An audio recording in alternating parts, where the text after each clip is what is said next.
nggak mikirin orang tua juga, nggak juga, gitu kan? Nah itu ikhwan. Ini makna yang kedua. Ini apa? Bahagia itu pertama ada harapan, yang kedua ada rasa, yang ketiga yang namanya bahagia itu menghasilkan kontinuitas, keberlangsungan. Kebahagiaan antum itu ya akan terlihat nanti kalau Ramadan antum itu menghasilkan sesuatu yang minimal sama dengan Ramadan. Itu berarti antum benar-benar bahagia menghadapi Ramadan. Itu ya. Paham antum ya? Kalau benar-benar antum bahagia, itu nanti keluar dari Ramadan antum minimal sama, semangatnya minimal sama dengan Ramadan. Itu yang kita maknai sebagai sebuah kebahagiaan. Maka berbahagialah kita menyambut Ramadan dengan apa? Dengan satu harapan, dengan satu keseriusan, dengan satu apa? Semangat untuk meneruskan semangat Ramadan ini. Bahagia kita insya Allah. Begitu ayat ikhwan, itu yang disebut sebagai sebuah kebahagiaan. Jadi mudah-mudahan kita yang hadir di sini juga bahagia nyambut Ramadan. Jadi bahagia itu dengan harapan. Itu semua targetin harapan sekarang. Nggak apa-apa berharap. Ya itu tadi, saya bisa. Antum kan belum punya penghasilan sekarang, tapi antum punya mimpi. Saya mau berinfak 1 juta. Gila kan? Dari mana dapat duit? Satu hal yang nggak mungkin kan? Tapi Allah punya jalan, siapa tahu kan? Yang kedua, antum bacaannya belum, Qurannya belum seberapa lancar. Saya pengen khatam 3 kali. Kayaknya selembar aja saya udah setengah jam gitu ya. Allahu Akbar ya Allah. Tapi itu harapan. Kita harus selalu punya harapan. Nah terakhir mungkin kita ada diskusi. Saya juga selalu ada harapan. Saya sekarang banyak bergelut dengan anak-anak remaja, pengen mengembalikan lagi fitrah anak-anak remaja keislaman itu sekarang ini makin turun. Ya. Alhamdulillah di acara-acara TV itu sekarang ada Hafiz Quran, ada aksi junior. Saya senang tuh. Satu lagi aksi junior ya, yang masih lugu-lugu lah kan. Tapi yang belum ada sekarang lagu anak-anak. Makanya saya berapa teman-teman masih merintis. Alhamdulillah temanya, syairnya sudah ada, tinggal ini ya. Baik itu religi maupun lagu secara umum ya. Cuma jangan sampai konsumsi anak-anak itu. Ini harapan, ya kan, berbau harapan. Jangan sampai konsumsi anak-anak itu cinta satu malam, 1 jam saja. Ya Allah, anak-anak udah ngerti ya. Apalagi goyang sekarang sudah banyak. Ya kan, nauzubillah sama nauzubillah. Yang antum khawatir itu antum jangan lihat diri antum sekarang. Kalau antum sudah ngerti. Tapi kalau antum nikah punya anak, itu yang antum khawatirin. Zaman sekarang lo lihat, baca koran, internet antum lihat, yang anak SMP itu berani memperkosa temennya, nauzubillah sama nauzubillah. Maka tanamkanlah banyak-banyak harapan di Ramadan saat ini. Banyak-banyak harapan, ya, termasuk antum yang mustahil itu insya Allah. Ya, itu yang namanya harapan. Bukan yang lalu-lalu ya, yang harapan itu ya. Ya Allah syariah itu pintu masuknya setan. Wallahu a'lam bishawab. Mungkin kalau ada yang kita diskusikan, alhamdulillah. Enggak ada juga, alhamdulillah.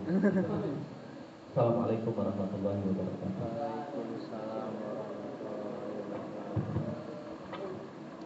wabarakatuh. Itulah tadi penyampaian dari Ustaz Denny Bapak. Selanjutnya kita akan membuka forum diskusi ya. Bagi ikhwan atau akhwatnya yang ingin bertanya, yang ikhwannya nanti bisa langsung bertanya. Kalau yang akhwatnya bisa pertanyaannya ditulis melalui kertas dan dioper ke depan gitu. Ya. Bagi yang ikhwan, siapa yang ingin bertanya? Silakan.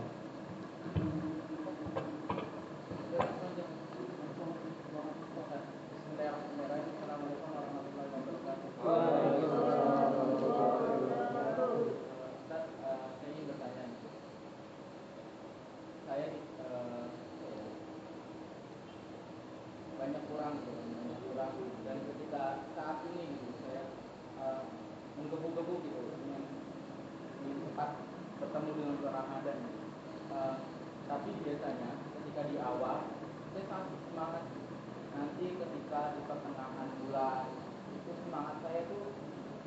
turun gitu, Ustaz. Nah, jadi gimana gitu Ustaz, kiat-kiatnya biar nanti di pertengahan itu tetap semangat gitu dari awal hingga akhir gitu. Dan apa ya, saya juga ingin mengajak kawan-kawan gitu, yang ada di rumah juga gitu, biar agar tidak saya aja gitu ya semangatnya gitu. Jadi kiat-kiatnya untuk mengajak dan kiatnya untuk diri saya sendiri gitu, Ustaz, agar tetap semangat gitu Ustaz. Terima kasih. Assalamualaikum warahmatullahi wabarakatuh.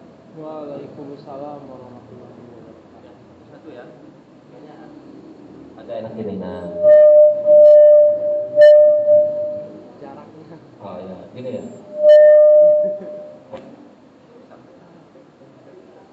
Oke, bismillahirrahmanirrahim. Pertama memang antum punya targetan antum. Targetan itu nanti yang antum harus antum evaluasi. Ini bukan kiat ya, mungkin ya apa ya? Kalau menurut Anda begitu pengalaman ya. Mungkin satu target kita itu penting. Yang kedua, itu berkaitan juga dengan hati. Maka obatilah hati kita itu dengan tombol hati itu ada 5 perkara ya. Nah, kalau udah akhir-akhir itu antum jangan dekat-dekat dengan pasar. Walaupun pasar itu wajib dikuasai ya. Tapi untuk Ramadan antum agak jauh-jauh dikit dengan dunia dunia pasar, dunia hiburan, televisi segala macam antum jauhi. Dekatlah dengan orang-orang soleh yang di masjid, ngobrol segala macam. Dan ya tugas kita menyampaikan dan kita nanti dilihat keistiqomahan kita dengan orang lain. Kita ngaji ke orang lain nggak ngaji, udah ngaji terus saja, jangan pikirkan orang lain. Kenapa? Saat Ramadan ini saat meraih diskon dosa sebesar-besarnya dan bonus pahala juga setinggi-tingginya. Jangan mikirin orang lain, nggak apa-apa maksud ngajak. Tapi kalau udah mereka pikirkan diri kita sekarang. Nanti setelah Ramadan nanti karena saatnya sekarang kita berkhulwat. Gitu. Maka saran saya secara pribadi tulis target itu. Kalau perlu punya buku Ramadan sendiri yang khusus kita pribadi kita, yang nggak usah orang lain tahu begitu kan, khusus kita. Targetan kita apa? Kemudian banyak berkumpul dengan orang-orang soleh begitu. Enak kayaknya, sejuk kayaknya ya. Sesekali kita itu kumpul dengan komunitas. Tapi kalau udah kuliah gini sesekali mencar, ya kan?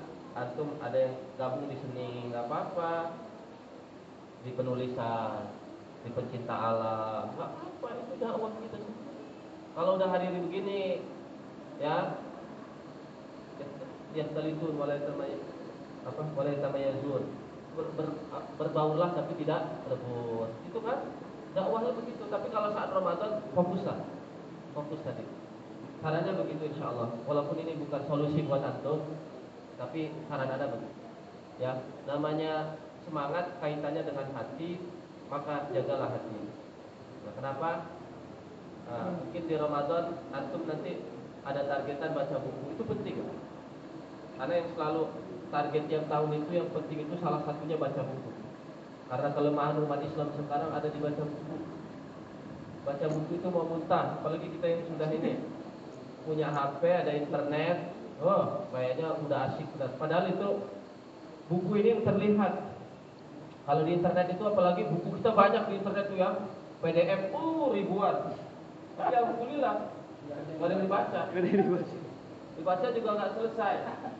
Akhirnya apa? Baca kita, maka koleksilah kalau perlu ada perpustakaan pribadi buat kita.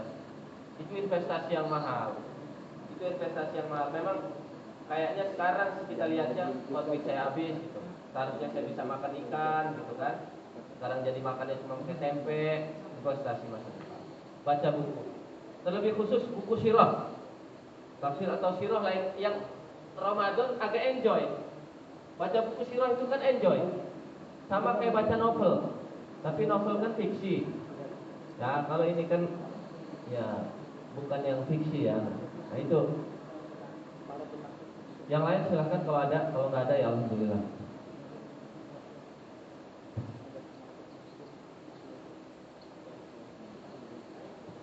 Yang lainnya gimana? Ada yang bertanya atau yang awalnya ada yang bertanyakan?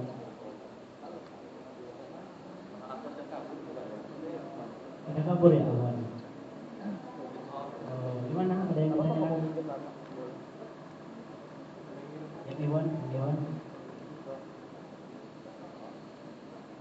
Nggak ada lagi ya? Iya weh. Assalamualaikum warahmatullahi wabarakatuh. Waalaikumsalam warahmatullahi wabarakatuh. Yang saya tanyakan, ini Ustaz, pertama Ustaz tentu juga tahu ya, kenapa kita harus bahagia menyambut bulan Ramadan kan? Nah yang kedua, kita kan harus punya harapan atau target ketika bulan Ramadan datang kan? Nah ketika kita ada target, kita ada yang namanya persiapan kan? Nah ketika target itu tidak dapat kita capai atau bisa dibilang gagal, itu di mana letak kesalahan kita? Apa persiapan kita mungkin yang kurang matang atau apa? Assalamualaikum.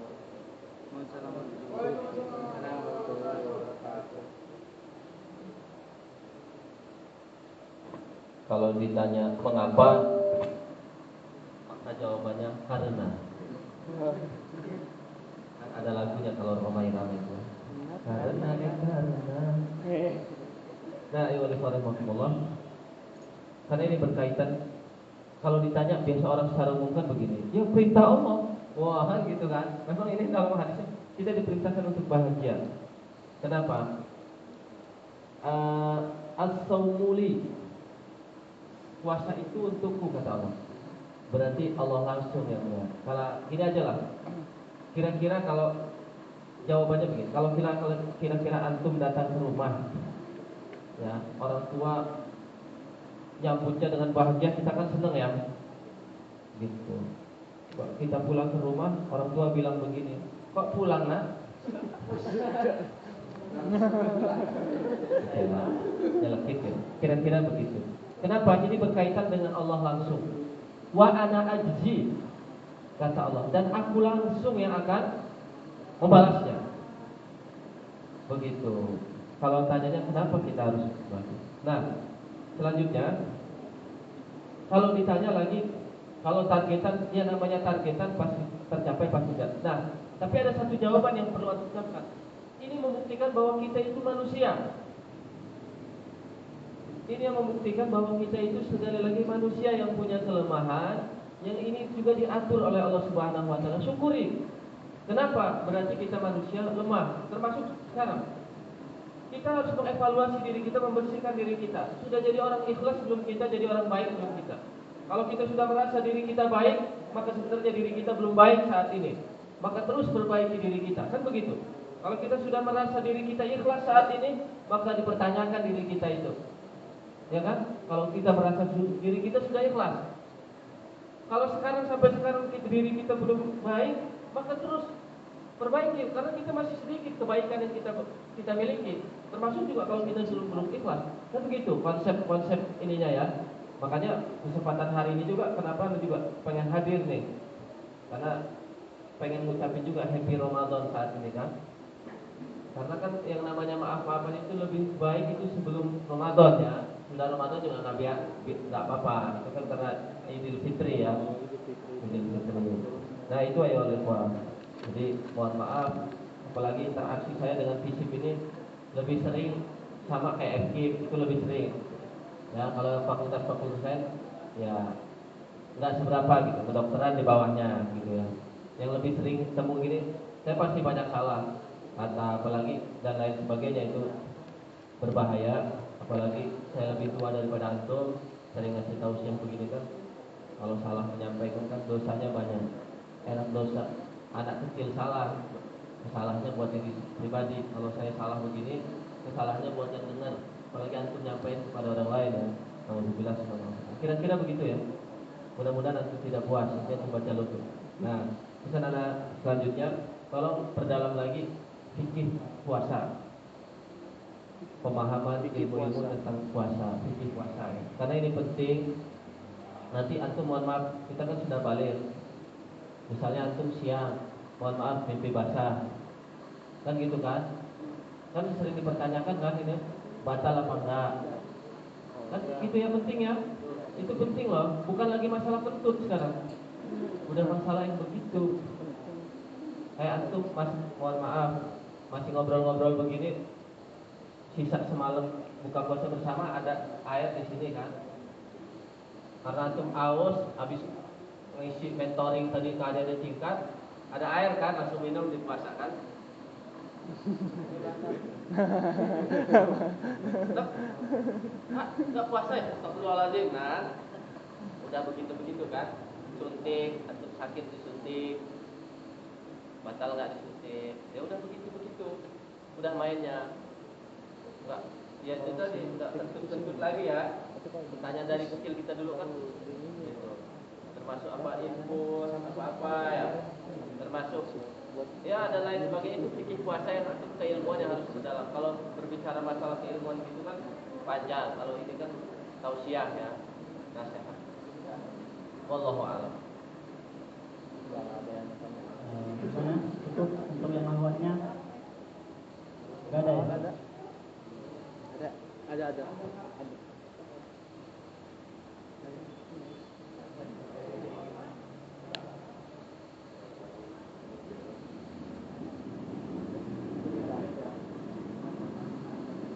Itu dia.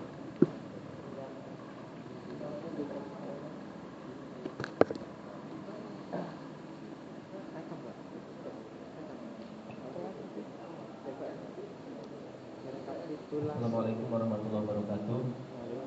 Kita manusia yang tak sempurna, setiap saat melakukan salah. Menurut Ustaz, dosa-dosa kecil apa sajakah yang sering khilaf kita lakukan dan tidak sengaja dilakukan sehingga mengurangi pahala puasa? Penting bener ini. Berat pertanyaannya ya. Terima kasih Ustaz. Wassalamualaikum warahmatullahi wabarakatuh. Penting bener pertanyaannya. Sebenarnya dosa-dosa kecil itu cukup banyak ya dalam kehidupan kita. Sebenarnya tidak ada dosa yang kecil ya, maksudnya kecil menjadi besar kalau terus kita hiasi itu dengan taubat dan istighfar. Itu yang terpenting, karena tidak ada manusia memang yang bersih. Nah, yang manusia baik itu bukan manusia yang tidak punya dosa, tapi yang melakukan kesalahan kemudian dia bertobat. Wa atbi sayyi'atil hasanatan tamhuha. Orang-orang yang mengikuti kesalahannya dengan kebaikan. Dosa-dosa kecil apa? Semua dosa kecil bakal mengurangi pahala, apalagi terkait dengan ya, nih afatul lisan, masalah lisan. Ini kan yang sering ya, ini bahaya banget. Bahkan itu bukan hanya dosa kecil nanti, bahkan menjadi dosa yang besar. Dosa mata. Yang jelas apa? Dosa kecil yang merusak pahala itu adalah dosa kecil yang kita lakukan terus-menerus, kita lakukan dengan bangga, ya kan? Pamer lagi dosanya, gitu kan? Itu yang merusak pahala. Tapi kalau dosa kecil, tinju teman pak, gitu kan? Maaf, gitu kan? Salah tinju saya lagi sih, gitu kan? Itu insya Allah diampuni oleh Allah. Karena sekali lagi tidak ada dosa kecil kemudian kita biarkan, melainkan dia akan menjadi dosa-dosa besar, gitu ya. Atau kayak gini lah, pencuri itu kan bangga kalau melakukan dosa ya. Saya maling, kan? Itu dosa kecil, mungkin menunjukkan begini ya. Tapi dia lakukan terus-menerus. Kamu maling udah berapa? Udah 1000 kali. Bangga lagi pak. Apalagi yang dosanya besar, pamer. Contoh, Anda pengen tahu masa depan Anda? Ketik rek spasi. Anda tahu keadaan jodoh Anda? Itu kan udah syirik ya, pamer lagi. Itu bukan mumtaz murtafi, namanya udah tingkat cum laude, di atasnya cum laude. Kan itu dosanya begitu ya. Mungkin mudah-mudahan Mbak nggak puas ya. Mau tanya, bolehkah seorang wanita ikut meramaikan membaca Al-Quran di dalam masjid atau musola dengan menggunakan pengeras suara saat Ramadan? Ini yang juga kita perlu hati-hati di bulan Ramadan. Pertama, kalau terkait dengan wanita, ya berhati-hati juga, menjaga kehati-hatian itu lebih penting. Karena terjadi perbedaan pendapat masalah suara wanita ini. Ada ulama yang mengatakan suara wanita ini aurat. Kenapa wanita berarti nggak boleh ngomong nih? Jadi aurat ya. Ada ulama yang membolehkan wanita berbicara di depan forum pria, asal yang dinamakan aurat itu kalau suaranya mendayu-dayu, menghasilkan getaran-getaran di hadapan pria itu luar biasa. Kalau ngomong itu, Nah itu yang juga ngaji ya. Ini juga kehati-hatian. Kalau suara antum cempreng kayak di aksi senior itu yang sering ditegur Mama Dedeh itu yang suaranya cempreng itu kan nggak disukain orang. Itu juga parah ya. Nanti antum ngaji, a'udzubillah. Wah, kan orang juga kan panas kupingnya kan ya. Atau antum yang terlalu merdu.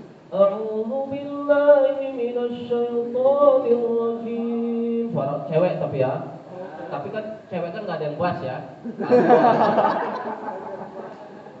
Gitu. Nah misal begitu, ya hati-hati juga. Yang sedang-sedang saja antum baca datar ya silahkan saja.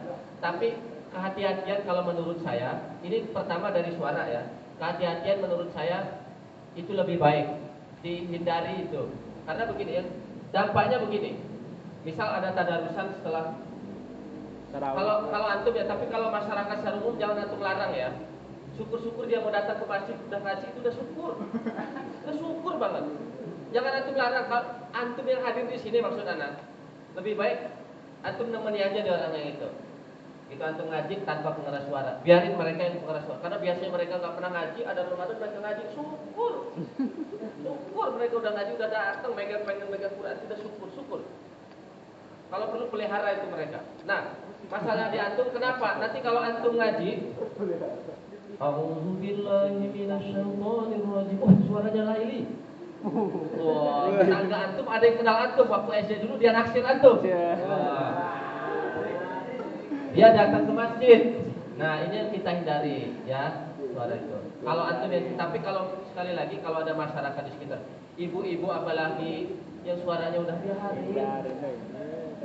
Ada kesempatan biarin. Yang kedua terkait dengan kenyamanan dan keamanan masyarakat, ini juga penting. Ini penting. Di satu sisi itu syiar bagus, tapi orang juga perlu istirahat.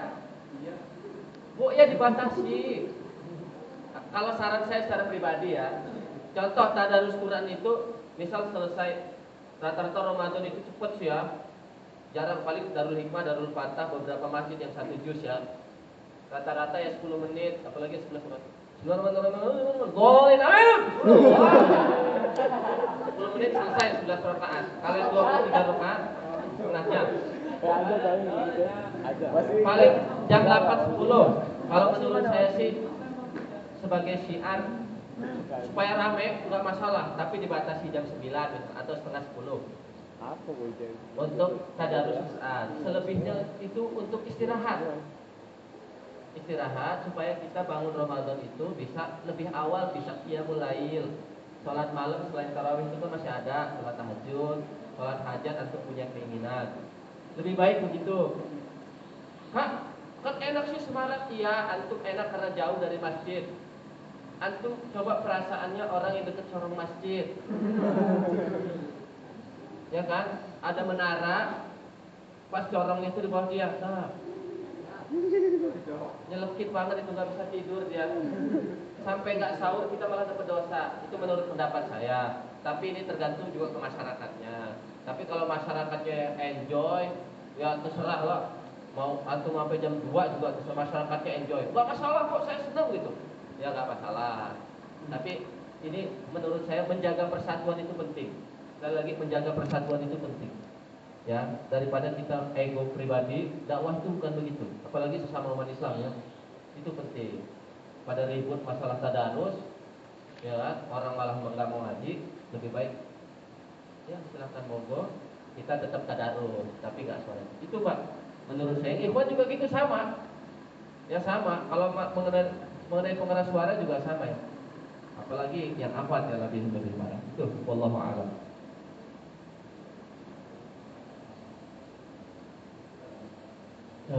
Mungkin cukup ya, karena waktunya sudah sore, mungkin cukup. Sedikit saya menyimpulkan bahwa mari kita menyambut bulan ini, bulan suci Ramadan ini dengan berbahagia, yaitu bisa kita ciptakan melalui perkuat harapan. Berarti menanamkan harapan kita di bulan suci Ramadan ini. Terusnya itu dijalani dengan keseriusan, dan mudah-mudahan bisa berkelanjutan walaupun bukan bulan Ramadan. Perbaikilah diri kita di bulan suci Ramadan nanti. Sekian yang dapat saya sampaikan pada sore hari ini sebagai MC.